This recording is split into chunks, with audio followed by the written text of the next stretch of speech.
Filipos y todo lo que ocurría allí en la iglesia. Y tenían sin duda muchos problemas, ¿cierto? Habían envidias, habían contiendas, habían pleitos entre hermanos, había mucha inmadurez espiritual. Y Pablo, estando desde la cárcel en Roma, les escribe a los hermanos en Filipos y les insta entonces a que ellos puedan vivir una vida en el Señor llena de gozo. Y es precisamente Pablo en una situación difícil el que está animando a los hermanos a que vivan una vida de gozo.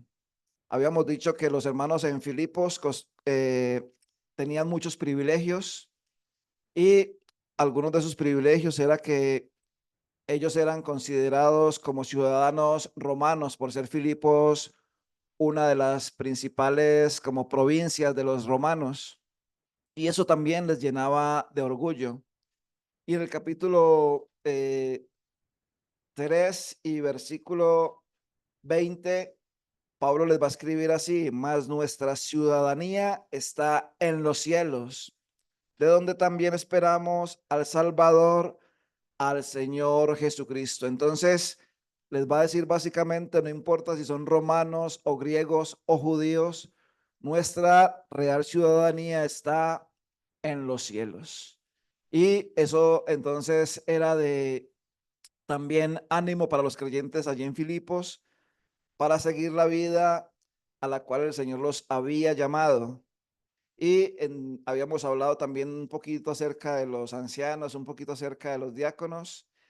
Y vamos a tratar de avanzar en versículo 3 para ver algunas, perdón, sí, capítulo 1, versículo 3 en adelante, para ver algunos pensamientos y enseñanzas que podemos aprender en esta carta a los filipenses. Entonces, Filipenses capítulo 1, versículo 3 dice: doy gracias a mi Dios siempre que me acuerdo de vosotros, siempre en todas mis oraciones, rogando con gozo por todos vosotros, por vuestra comunión en el Evangelio desde el primer día hasta ahora, estando persuadido de esto, que el que comenzó en vosotros la buena obra, la perfeccionará hasta el día de Jesucristo. Como me es justo sentir esto de todos vosotros, por cuanto os tengo en el corazón y en mis prisiones y en la defensa y confirmación del evangelio. Todos vosotros sois participantes conmigo, perdón, de la gracia, porque Dios me es testigo de cómo os amo a todos vosotros con el entrañable amor de Jesucristo. Y esto pido en oración, que vuestro amor abunde aún más y más en ciencia y en todo conocimiento, para que aprobéis lo mejor, a fin de que seáis sinceros e irreprensibles para el día de Cristo, llenos de frutos de justicia, que son por medio de Jesucristo, para gloria y alabanza de Dios. También habíamos visto algo acerca de el motivo por el cual Pablo les escribe esta carta a los hermanos en Filipos. No solamente era para animarles a vivir una vida llena de gozo, pero también es una carta de gratitud a estos hermanos en Filipos, porque ellos siempre habían estado pendientes de él y de sus necesidades, y le habían buscado, y una y otra vez le habían suplido a él y a otros santos en Jerusalén para las necesidades de ellos. Recordemos que los hermanos en Filipos tal vez eran hermanos muy prósperos económicamente, y muchos de ellos, de la riqueza que tenían, de su prosperidad, compartían con otros, especialmente con el apóstol Pablo, y él está muy agradecido al Señor por ellos. Y dice, versículo 3: doy gracias a mi Dios siempre que me acuerdo de vosotros. Y Pablo es muy sincero en esta expresión. Él dice: doy gracias a mi Dios siempre que me acuerdo. No en todo momento, pero cada vez que venían los hermanos de Filipos al pensamiento, al corazón de Pablo, él podía dar gracias a Dios por ellos, porque era de verdad que Pablo los tenía a los hermanos en Filipos en su mente y en su corazón. Y como ellos se habían dado a sí mismos a Pablo en ese sentido, entonces él tenía una profunda gratitud por los hermanos allí en Filipos. Ahora, yo estaba pensando en cuanto a la gratitud en nuestras oraciones y no sé qué tantas gracias damos al Señor los unos por los otros. Si podemos ver alguna bondad, si podemos ver algo noble en los demás creyentes, si podemos ver en los demás creyentes algo digno de alabanza. Pablo va a instar a los creyentes en Filipos a pensar en esas cosas, ¿cierto? Si hay algo, dice 4:6, por lo demás, hermanos, todo lo que es verdadero, todo lo honesto, todo lo justo, todo lo puro, todo lo amable, todo lo que es de buen nombre, si hay virtud alguna, si algo digno de alabanza, en esto pensad. Y al pensar en estos versículos, yo me preguntaba si nosotros podemos ver en nuestros hermanos, en los demás creyentes, razones o cosas para dar gracias a Dios por ellos. Porque a la verdad es cierto que no todos le caemos bien a todos dentro del pueblo de Dios y hay unos que pueden ser más agradables que otros, ¿cierto? Pero qué bueno sería, hermanos, si pudiéramos, en vez de ver las fallas del hermano, buscar a ver si hay en ese hermano o hermana algo por lo cual yo pueda darle gracias a Dios. Y una razón sería al menos porque vino a la reunión a congregarse. Bueno, Señor, gracias que el hermano o la hermana están acá y vienen para alabarte. Y uno tiene que reconocer a veces que no está dando gracias por los demás hermanos como debería darle gracias a Dios. Piense usted y yo, obviamente, pues tengo que reconocer delante de Dios que es más lo que me quejo delante de Dios por los hermanos muchas veces que las razones por las cuales doy gracias a Dios por mis hermanos. Pero Pablo está diciendo ahí que él cada vez que se acuerda de los hermanos en Filipos, él tiene una acción de gracias para Dios. Y en la congregación de Hermen estamos estudiando la segunda carta a los tesalonicenses. Y es interesante que ahí también Pablo comienza dando gracias por los hermanos en Tesalónica y después termina con una petición. Y es lo mismo que vamos a ver en este capítulo, ¿verdad? Pablo comienza agradeciendo al Señor por los hermanos en Filipos y después, versículo 9 dice, y esto pido en oración. Y va a comenzar entonces a pedir por ellos en cuanto a las cosas espirituales que son necesarias para el desarrollo de la vida de ellos como creyentes. Versículo 4 dice, siempre en todas mis oraciones, rogando con gozo por todos vosotros. Ahora, cuando oramos, lo hacemos por una como imposición que tenemos en nosotros de decir, tengo que orar y tengo que ponerme de rodillas delante de Dios, o llegamos delante de Dios, delante del Señor con gozo. Porque a veces el orar se convierte en una carga, ¿cierto? Y uno dice, no, tengo que orar, pero voy a orar 30 segundos y ya. Tengo que orar, pero voy a orar 10 segundos y listo. Eso es todo lo de hoy. Es cierto que muchas veces uno no encuentra palabras para decirle al Señor, ¿cierto? Uno se pone de rodillas delante de Dios y uno dice, ¿y qué más le digo?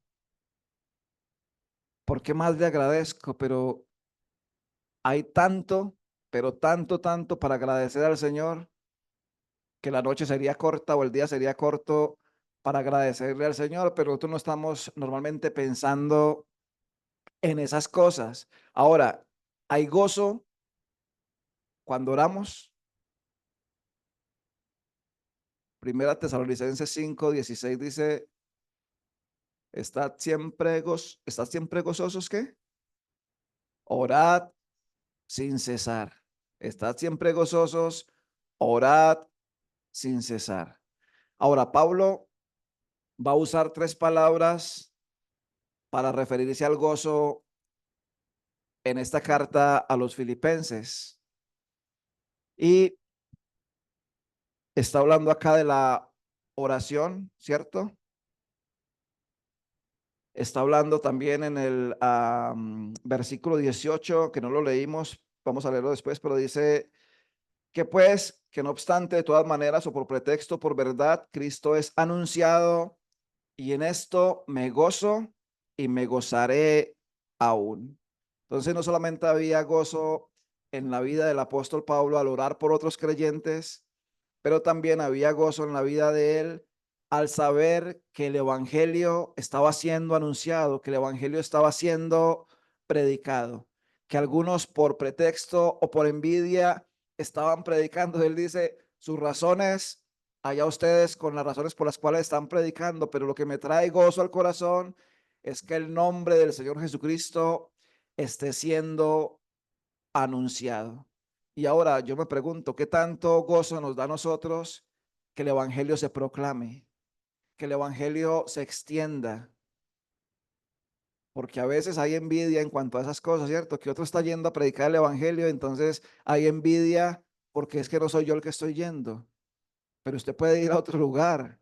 No puede, no necesariamente tiene que ir donde va el hermano o la hermana a predicar el evangelio, ¿cierto? Pero a veces hay cierta envidia en cuanto a esto, y eso, que el evangelio sea predicado, es algo que a usted y a mí también debería llenarnos de gozo.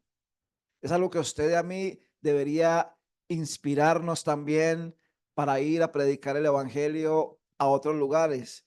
Y también va a hablar acerca de el gozo en este capítulo, en el, perdón, en el versículo, a ver, lo busco que se me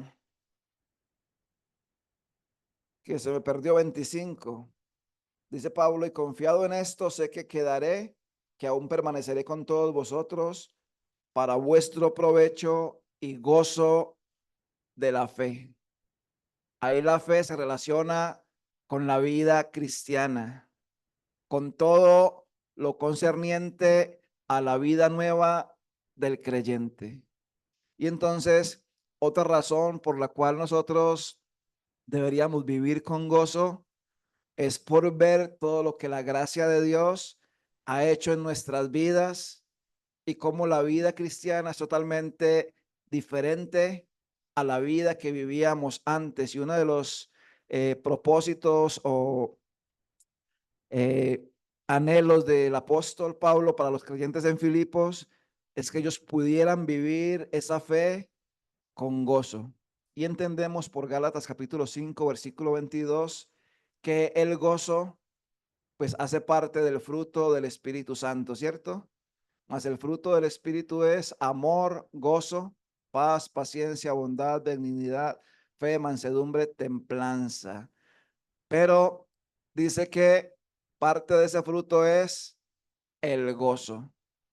Los que saben de griego, yo no sé absolutamente nada, a veces me gusta chismosear por ahí palabritas, pero dice que esta palabra gozo está íntimamente ligada a la palabra gracia. Y entonces creo que esta palabra gozo tiene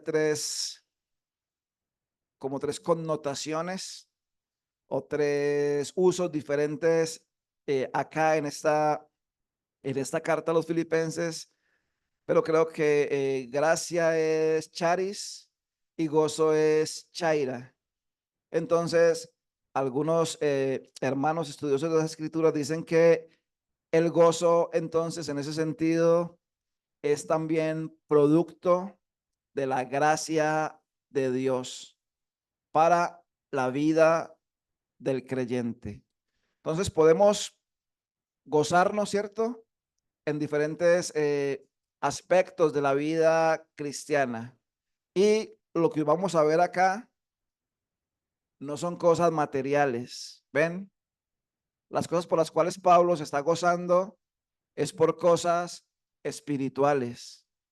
Es por ver la obra de Dios activa en este mundo, sea a favor de los creyentes en oración, sea a favor de los inconversos predicando el evangelio, o sea a favor de todo el pueblo de Dios viviendo una vida que sea una vida de gozo. Ahora, Pablo está hablando en esta carta a los filipenses del gozo, y entonces muchos dirán, entonces el creyente no puede estar triste, entonces el creyente no puede nunca llorar, entonces el creyente no va a sentir nunca desánimo si tiene gozo en la vida. Y hermanos, a la verdad no es así, no es así. El gozo creo que tiene que ver con la capacidad que da el Espíritu Santo a los creyentes de vivir esperanzados en la gracia de Dios a pesar de las diferentes situaciones o circunstancias que se presenten en nuestras vidas. Porque como todos sabemos y hemos repetido varias veces, una cosa es el gozo y otra cosa es la alegría de este mundo que es pasajera. Pero ustedes van a ver también ahí en la carta a los Filipenses, capítulo 2, versículo 27, dice, bueno, leámoslo el 28 más bien. Bueno, 27 dice, pues en verdad estuvo enfermo a punto de morir, pero Dios tuvo misericordia de él, no solamente de él, sino también de mí, para que yo no tuviese tristeza sobre tristeza. Así que le envío con mayor solicitud para que al verle de nuevo os gocéis y yo esté con menos tristeza. ¿Sentía tristeza el apóstol Pablo? Claro que sí. Había tristeza en su corazón, había tristeza en su vida por diferentes situaciones, pero a pesar de eso, él podía sentir gozo en su vida y podía instar a los creyentes a vivir vidas con mucho gozo. Entonces, quería compartir también eso con ustedes, hermanos y hermanas, porque me parecía muy, muy importante que podamos ver eso, porque a la verdad, a veces no experimentamos en la vida cristiana el gozo del Señor. Y el gozo del Señor es algo que debe fortalecernos, ¿cierto? El gozo del Señor es nuestra fortaleza. Pero a veces estamos más como llenos de conocimiento de cosas que tienen que ver con la palabra de Dios, sin vivirla a la verdad, sin vivir en lo que Dios quiere que nosotros vivamos. Y yo me preguntaba también, bueno, ¿por qué si los hermanos en Filipos eran tan prósperos económicamente, qué necesidad hay de hablarles del gozo? Pues claro, había mucha necesidad de hablarles del gozo porque las riquezas de este mundo son materiales, son temporales, pero el gozo es algo permanente en la vida del creyente. Pero podemos perder ese gozo, ¿verdad? Perdemos ese gozo cuando pecamos contra Dios, cuando contristamos el Espíritu Santo, cuando nuestra comunión no está bien con Dios. Y estoy pensando en David cuando peca, no solamente eh, al estar con Betsabé, al fornicar con Betsabé es la palabra más exacta, pero también al matar a su esposo. Después David se arrepiente y David va a orar en el Salmo 51, devuélveme el gozo de tu salvación. Devuélveme el gozo de tu salvación. Y creo sinceramente que muchas veces no vivimos con esa vida de gozo porque el pecado en nuestras vidas opaca ese gozo. Y entonces cualquier cosa que pasa en la vida nos va a tumbar y nos va a derribar muy fácilmente. Recordemos que el gozo es fruto del Espíritu Santo y cuando pecamos, contristamos al Espíritu Santo y hermanos, hermanas, pues el gozo se va porque no hay razones para gozarnos en Dios si estamos amando más el pecado que la santidad de Dios en nuestras vidas. Pero entonces era importante ver que Pablo, versículo 4, dice siempre en todas mis oraciones, rogando con gozo por algunos de ustedes, por los que me caen bien, por los que no están peleando, por los que no son contenciosos, por los que no son envidiosos, no. Él dice, por todos vosotros, sin acepción de personas en las oraciones. Cuando oramos, ¿será que somos, bueno, más bien cuando oramos, ¿será que hacemos acepción de personas en nuestras oraciones personales delante de Dios? Y decidimos, voy a orar por este hermano, pero por este no, es que ese no se lo merece. A veces los que uno cree que menos merecen pueden estar mejor con Dios que nosotros mismos. A veces cuando pensamos que los que merecen eh, que nosotros demos más gracias a Dios por ellos, tal vez son ellos los que necesitan que pidamos más a Dios para que Dios les guarde. Miren, piénselo de esta forma. ¿Cuándo fue la última vez que en sus oraciones usted oró con gozo por los ancianos de las asambleas locales del país?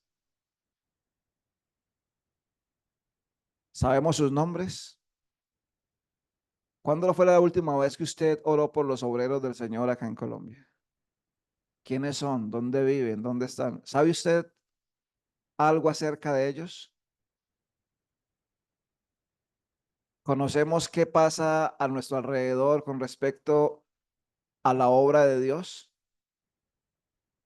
Porque mire, esos hermanos en Filipos estaban pendientes de la obra de Dios. Estaban pendientes de donde el Señor llevaba a Pablo a predicar el evangelio. Estaban pendientes de las necesidades de otros hermanos. Y Pablo puede recordar eso y orar con gozo por todos ellos sin acepción alguna. Pero ¿cuándo fue la última vez que usted y yo oramos por la obra del Señor en este país? Lo pongo así de sencillo. Y tal vez usted diciendo, pues anoche, o, uy, no, nunca he orado por esto, voy a orar por esto, pero no por una imposición, sino hágalo porque hay gozo en su corazón al saber que la obra del Señor se extiende en este país. Y déjenme decirles algo, saliendo un poquitico del contexto de lo que estamos viendo acá en Filipos. A la verdad, como dice la escritura, la mies es mucha y los obreros pocos. Y alguien añadió en cierta ocasión, dijo que la mies es mucha, los obreros son pocos y los que hay son flojos. Pero, ¿qué de usted y qué de mí? ¿A qué nos llamó el Señor? Es muy bueno verles a todos acá en esta congregación, en esta mañana, sentados, juiciositos, escuchando la palabra de Dios, cantando alabanzas a Dios después de haber hecho memoria del Señor Jesucristo. Pero hermanos, hermanas, eso no es el todo de la vida cristiana. Ahí no termina su compromiso con el Señor o ahí no empieza tampoco. Va mucho más allá de simplemente venir y congregarnos, porque es la vida, hermanos, es la vida cristiana. Y nuestro compromiso con el Señor va más allá de 2 o 3 reuniones en la semana, mucho, mucho más allá. simplemente para que podamos ponerlo en el corazón y animarnos a ver que hay mucho para hacer. La mies es mucha, los obreros son pocos y la envidia ha hecho que sigan siendo pocos, porque los que quieren ir no los dejan y los que están, el enemigo los está atacando fuertemente y tampoco les deja progresar mucho en lo que debería ser la obra del Señor en este país. Hágase una lista si quiere. Comience a ver qué obreros hay en el país. Haga una lista de los ancianos. Es más, quisiera pasarles una hojita y decirles, bueno, ¿cuáles son los ancianos de las asambleas de hermanos solamente acá en el eje cafetero? Bueno, no nos vamos para allá, acá en el Quindío.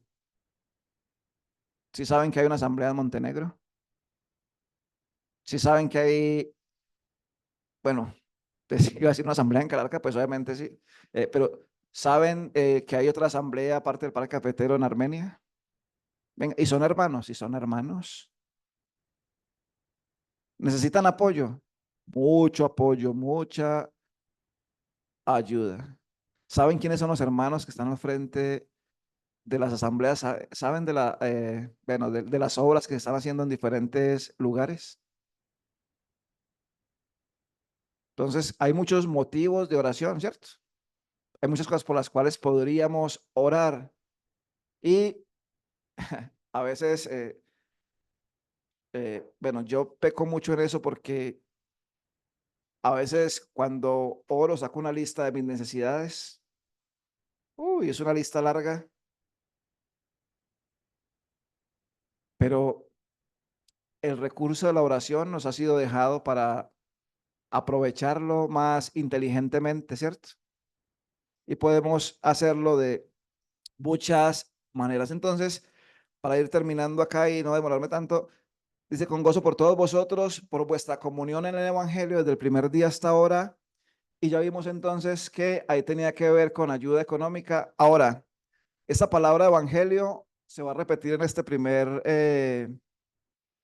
capítulo 5 veces, ¿cierto? Y tiene que ver con la comunión en el evangelio que los hermanos de Filipos tenían en cuanto a Pablo. Y en ese contexto tiene que ver con la ayuda económica tangible que ellos habían compartido con Pablo. Y recuerdan que leímos al final de capítulo 4, dice 4:10, en gran manera me gocé en el Señor de que al final habéis revivido vuestro cuidado de mí, de lo cual también estabais solícitos, pero os faltaba la oportunidad. No lo digo porque tenga escasez, pues he aprendido a contentarme cualquiera que sea mi situación. Sé vivir humildemente y sé tener abundancia. En todo y por todo estoy enseñado, así para estar saciado, como para tener hambre, así para tener abundancia, como para padecer necesidad. Todo lo puedo en Cristo que me fortalece. Simplemente una pausa acá para decir lo siguiente.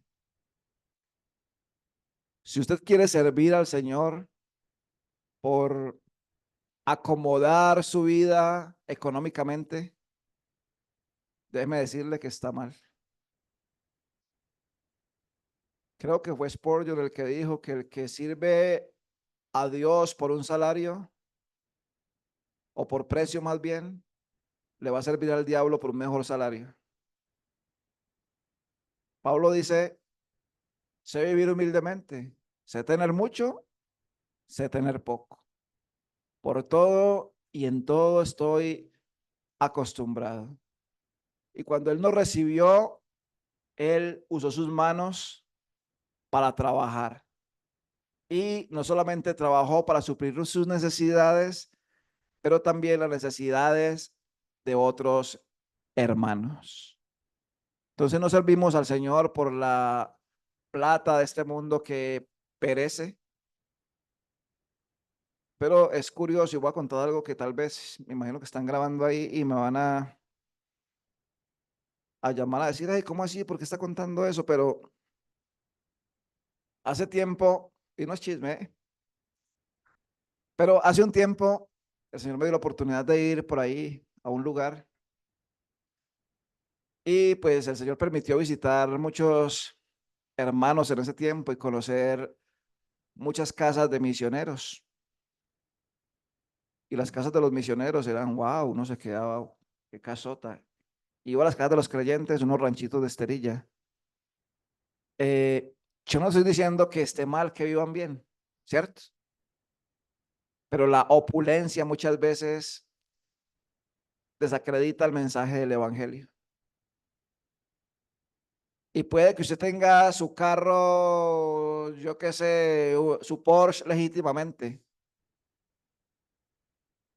pero usted cree que, pues digo yo, y tal vez yo teniendo plata compraría un Porsche, pero no sería, o sea, no estaría bien porque, a ver, creo que eso desacreditaría el mensaje del evangelio, porque la gente no va a pensar que usted tiene ese carro o esa casa porque es que usted tiene mucho dinero. No, la gente va a pensar que usted tiene ese carro o esa casa porque abusa de las ofrendas de los demás creyentes y ellos lo tienen a usted así viviendo de esa manera, aunque no sea cierto, aunque no sea verdad, creería yo en mi ignorancia que ese tipo de opulencias y banalidades se deberían menguar un poquito, porque en últimas afecta el mensaje del evangelio que queremos entregar. Ustedes han visto y se han dado cuenta, ¿verdad? Entre comillas, pastores con escoltas. ¿Qué? Venga, yo veo al Señor Jesucristo y el Señor Jesucristo tenía dos escoltas. No, eran compañeros, eran amigos que los llamó así, eran personas que él estaba capacitando para el servicio y en la obra. ¿Qué tan buenos serían esos escoltas que cuando fueron por el Señor Jesucristo al huerto de Getsemaní, pues todos huyeron, ¿cierto? Y lo dejaron solo. Entonces, esas son cosas que, o sea, no caben en la cabeza de alguien que conoce la gracia de Dios, porque no es así, hermanos y hermanas. No sé hasta qué horas tengo, pero creo que ya me pasé, ¿cierto?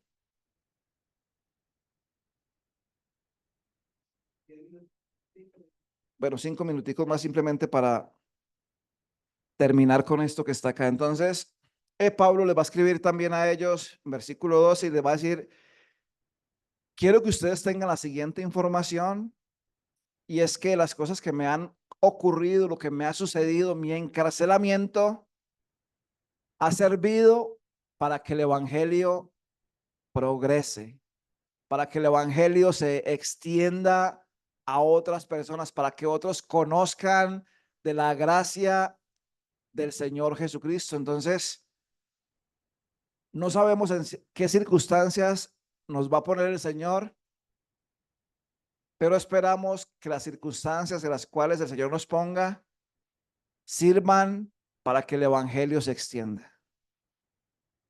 Yo en la cárcel estaría llorando. Pablo estaba con gozo, predicando el Evangelio, compartiendo el Evangelio, y el Evangelio se había extendido también a otros. Miren, yo odio los hospitales, los odio, los detesto. Yo estuve hospitalizado cuando niño como 3 meses y por la gracia del Señor no he vuelto al hospital a estar internado, ni quiero volver.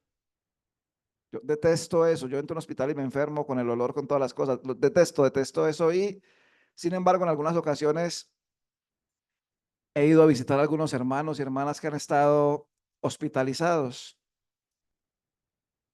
Pero una enfermedad también puede ser para que el evangelio sea anunciado y el evangelio se extienda. Mire, una vez estaba una hermana ahí hospitalizada y a los 2 días tal vez murió, pero con unos hermanos fuimos a visitarla y un hermano comenzó a repartir unos textos, unas revistas, y estábamos hablando con la hermana. Cuando yo volteé así, salimos al pasillito ese y algo curioso, pasamos por todas las camas, casi todos los pacientes tenían esa revista en la mano leyéndola.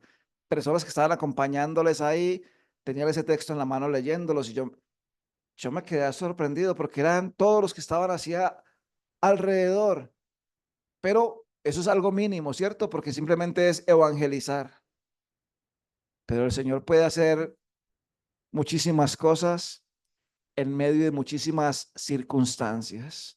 ¿Recuerdan para finalizar cómo llegó el evangelio a los hermanos en Filipos? ¿Cuál fue la situación de Pablo en esa ocasión? Él estaba en la cárcel también, allá en el calabozo de más adentro, allá con sus pies y sus manos atadas a ese cepo, a ese palo que no los dejaba descansar cómodamente. Y ellos estaban cantando y orando al Señor. Y sin duda los cánticos que ellos entonaban en esa noche eran cánticos del Evangelio. De tal manera que cuando hay ese terremoto ahí y todas las puertas de las cárceles se abren y las cadenas se sueltan, ¿cuál es la pregunta que hace el carcelero de Filipos? Señores, ¿qué debo hacer para ser salvo? ¿Quién le dijo a él de su necesidad de ser salvo? Los cánticos y las oraciones que Pablo y Silas hacían desde allá, desde lo más profundo de ese calabozo, cantando y orando al Señor. El Señor obró salvación en ese carcelero de Filipos y allí comenzó la asamblea en Filipos. ¿En qué situación nos va a poner el Señor? ¿Dónde nos va a llevar? ¿Cómo va a ser? No sabemos, pero oremos a Dios que nos permita que la situación en la cual estemos pueda servir para que el evangelio se extienda, el evangelio progrese. Y tienen los otros ahí, pero no lo vamos a ver. Pablo dice que él está puesto para la defensa y confirmación del evangelio.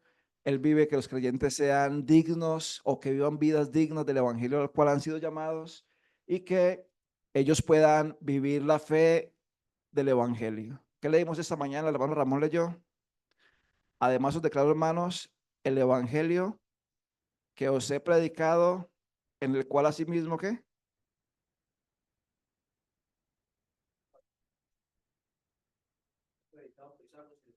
Si no creísteis en vano. ¿Qué? Cristo murió conforme a las escrituras y que fue sepultado y que resucitó de entre los muertos al tercer día conforme a las escrituras. Es que estemos, hermanos, hermanas, pensando en eso y les prometo algún día terminar al menos el capítulo 1.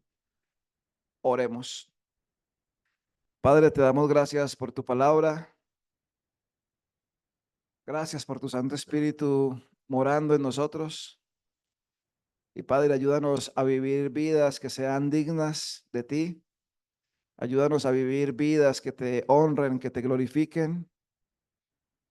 Padre, ayúdanos a no hacer acepción de hermanos ni acepción de personas, que podamos amarnos los unos a los otros, orar los unos por los otros, encontrar aquello bueno que tú has hecho en la vida de cada creyente para darte gracias a ti por ellos.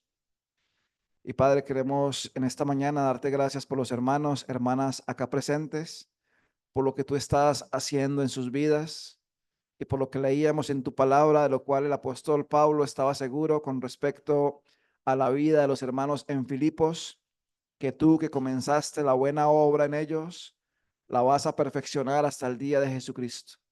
Y Padre, gracias por la obra de gracia que has comenzado en la vida de cada creyente, de cada hermano y hermana acá en esta mañana y de los que no están con nosotros.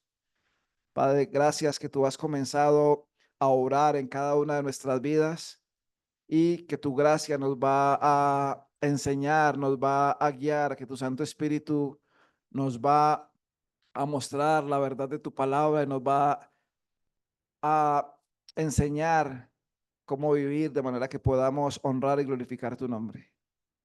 Padre, encomendamos la asamblea acá en Calarcá. Oramos por los hermanos ayudando en el liderazgo.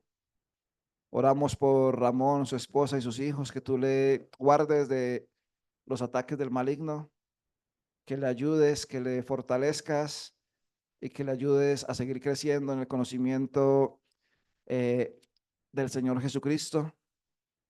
Y Padre, por cada hermano y hermana acá presente y ausente, que tú seas guardándoles y ayudándoles. Oramos así en el precioso nombre del Señor Jesucristo. Amén.